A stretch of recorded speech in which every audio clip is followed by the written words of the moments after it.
Now to the war in Ukraine, where Russian authorities are ramping up evacuations in Ukraine's southern Kherson region. They are claiming Ukraine could be preparing to attack a key dam and flood the region. Kyiv has rejected the claims and instead counter-accuses Moscow of considering staging exactly this type of attack. Meanwhile, Ukrainian officials say Russia fired 4 missiles into the southern port city of Mykolaiv overnight. An apparent building and school were hit by the missiles. At least one person killed. The attack happened a day after Russia rained missiles down on several other cities in the country, including Kyiv. Joining us now for more is Holly Williams. She's in central Ukraine for us. Holly, thank you for joining us. The battle for southern Ukraine is intensifying. How important is the outcome there to the course of the war overall? Yeah, hey, Tony and Lana. The whole Kherson region is strategically key, extremely key for the Russians.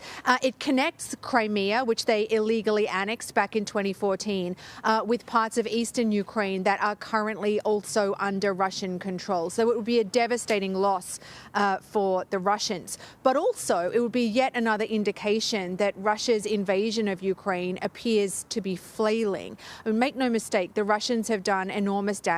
They've killed civilians, they've laid waste to cities, but they've also suffered this string of embarrassing failures. At the start of the invasion, their assault on Kyiv, the capital, was an abject failure. They were forced back across the border by the Ukrainians. It then seemed that this would turn into a kind of long-running, grinding war of attrition, but then the Ukrainians launched this surprise attack, surprise offensive in the northeast, and recaptured swaths of territory. And throughout this invasion, the Russians have taken huge losses. So if they indeed lose Kherson in this expected Ukrainian counteroffensive, it'll be another sign that their so-called special military operation has been a miscalculation on the part of Vladimir Putin and a display of military ineptitude. You know, Holly, as you were describing that, we were looking at some images, and there was an image of a little boy holding his pet cat that just sort of reminds you of the people behind all of this. And as you say, as Russia has been flailing, they're ramping up their missile strikes on infrastructure around Ukraine, including in Kyiv. With winter approaching, do people have what they need to survive? What are the plans on that front?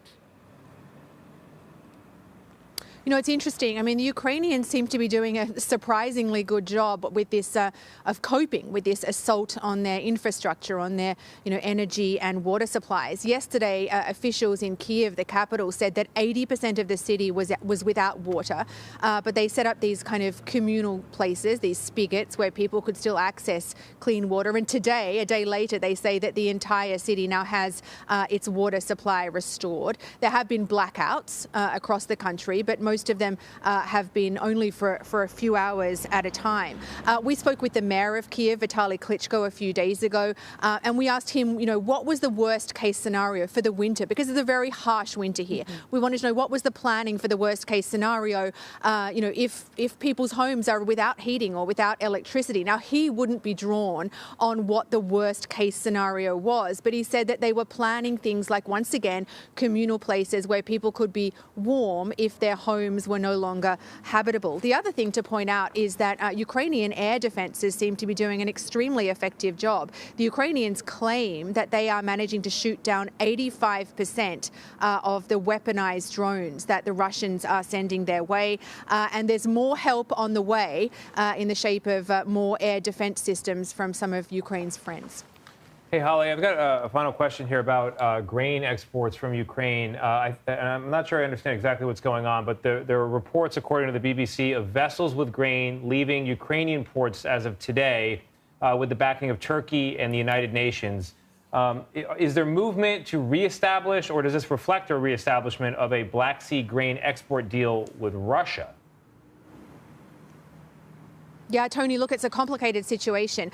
There are still grain ships in the last couple of days leaving Ukrainian ports, but a deal that was done between Russia and Ukraine to allow the safe passage of grain ships, Russia has pulled out of that deal, and as far as we know, there is no movement on that. Just to remind you of the background, Russia and Ukraine agreed that deal to allow the safe passage of grain ships back in July after grain prices spiked around the world.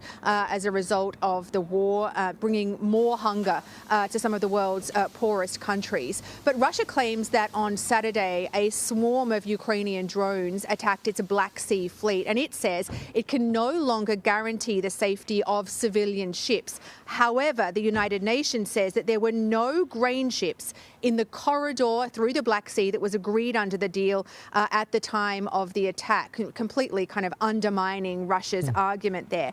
The fear now, though, is that there could be fewer shipments, that grain prices could spike around the world. And in fact, Ukraine's President Volodymyr Zelensky accused Russia of, quote, blackmailing the world with hunger.